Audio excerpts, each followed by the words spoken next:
This is Ableton's limiter, but before we get stuck into it and understand what all the controls do, we need to first understand what a limiter does and what its purpose is. So when we're dealing with digital audio and we're dealing with like WAV files or MP3 files, we have a limited amount of volume that we're allowed. We can't go above 0 dB fs. And if a signal starts to go above 0 dB fs, what happens is the signal gets cut off at that point, and this sounds very harsh to us. It's like a distorted sound that occurs when the signal exceeds that and gets chopped off. And you can think of it as though you've got like a glass that you're filling with water. The glass can only hold so much water, and when the water exceeds that top of the glass, it'll spill over the sides. That's exactly the same as what's happening with audio. We can only fit a certain amount of signal into our WAV file, let's say, and as soon as we push the signal above that threshold, it just gets chopped off because it can't exist in the digital file. So that sounds like distortion to us. So the limiter is going to get put, let's say, on our master chain, and it's going to listen to the signal that's coming through it from our track. And if it notices that any of the peaks in the signal are getting above a certain level, it'll start pushing the volume down very quickly. Okay. And we can set what level. We could set it to be 0 dB, or we could set it to something else. But what the limiter is going to do is it's going to listen to the signal, and if it's over a certain level, it's going to push it down in volume. Okay. Simple as that. And so that's going to limit the dynamic range of the signal to whatever confines we set in the limiter. So let's take a look now at the controls of the limiter so that we can understand how we can use it in our tracks. The first control is the input gain. And this simply just allows us to turn down or turn up the incoming signal. So if I just press play, we can see the level that the signal is coming in at. And if I turn that down, it turns the signal down.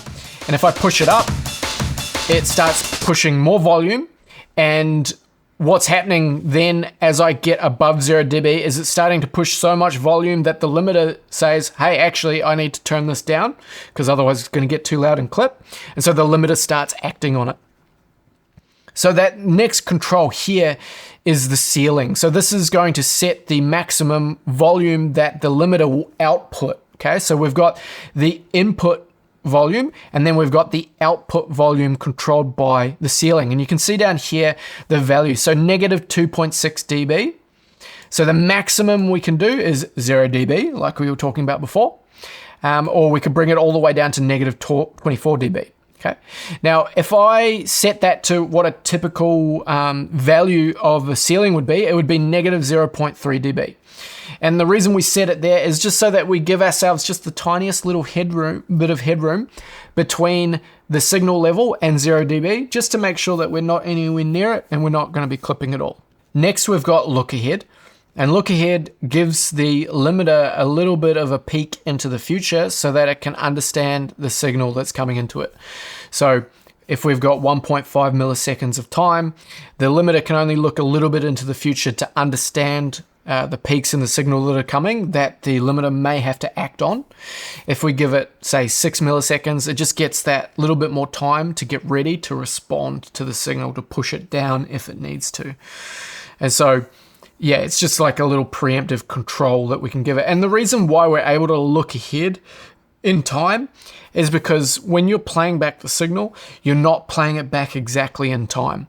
There's going to be a little bit of latency that you have so that the computer is able to kind of see what's coming before it's actually played out of our speakers. So the limiter can act on the signal before it plays. Next, we've got release down here. When the signal's coming into the limiter and the limiter's reading the signal, it'll recognize that there's a peak that goes above our threshold or our ceiling. And it'll start acting on the signal and it'll push it down. Okay, so the limiter will start acting on it. Now, once that peak level drops below our ceiling again, the limiter needs to stop acting on the signal, right? It needs to let go. So as soon as that peak has dropped below our threshold again, the release will start and it'll start letting go of the signal or start kind of turning it back up again, right? Letting the volume go back to normal. And so this time here indicates once the signal gets back to normal levels, how long it'll take for the limiter to stop pushing it down in volume. We also have the ability to turn on an auto release. So rather than setting it ourselves, we just let the limiter listen to the signal and decide based on the signal's contents what the best release time would be. The link control here is the link between the left and right channel on the limiter. This is a stereo effect, or the limiter is stereo. And so when the signal comes in on the left-hand channel and it is above our threshold, the right-hand channel may not be exceeding that same threshold.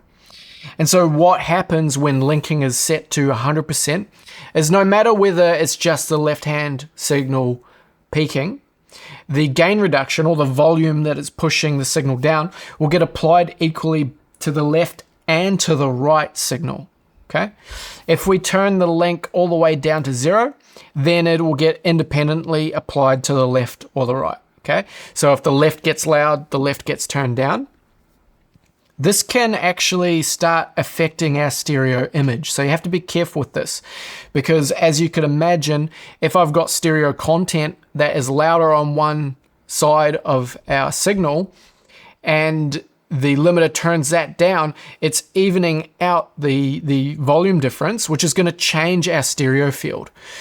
So we need to be aware of that when we're using limiters. We have 3 different modes here for the way that the limiter is actually going to act. So standard mode is just like a balanced kind of mode. Soft clip would be if you're using this for sound designing, when the signal is getting towards the peak and it's starting to get limited, the way that it gets limited is more like a clipper than a limiter. So it'll do in a gentle way some clipping to create just a little bit of distortion on the signal, which can be really nice for if you're making like bass sounds or these sorts of things. And then true clip is if you're mastering, okay? So true clip is going to look at the peak of the signal, and it's just going to be more of like a limiter that really makes sure that no peaks get through. So it's more like mastering grade. I won't go into the technical detail there. It's just going to be, if you're using it on your master output, you can put true peak on. If you're using it for sound design, you can put it on soft clipping. And if you're just using it for like regular purposes, then just put it on standard. That's easy rule of thumb. And finally down here we've got the routing. So we can either have the left and right channel being limited independently, right, as we were saying before, or together, right? And then we've got mid-side. So mid and side could either be limited independently of each other, or we could link them so that get limited together.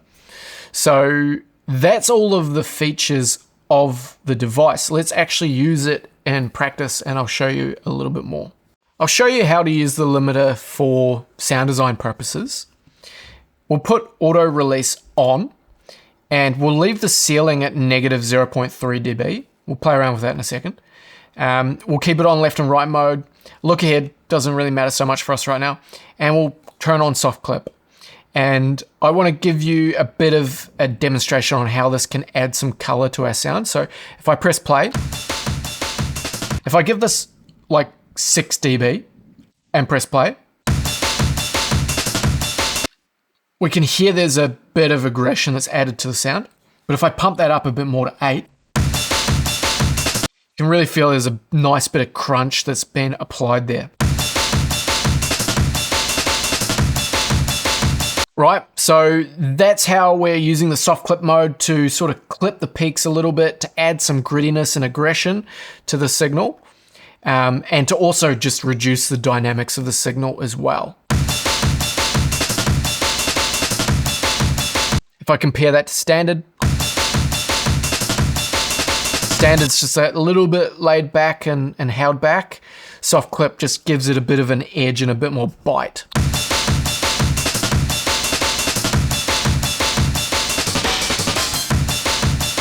Right, and if I flick it over to true peak, Sounds much cleaner. That's Ableton's limiter. I hope you learned something and that you're able to now use it confidently in your music projects, whether it's for sound design or for limiting your main output. Thanks very much for watching, and I'll see you again in another video very soon. Cheers.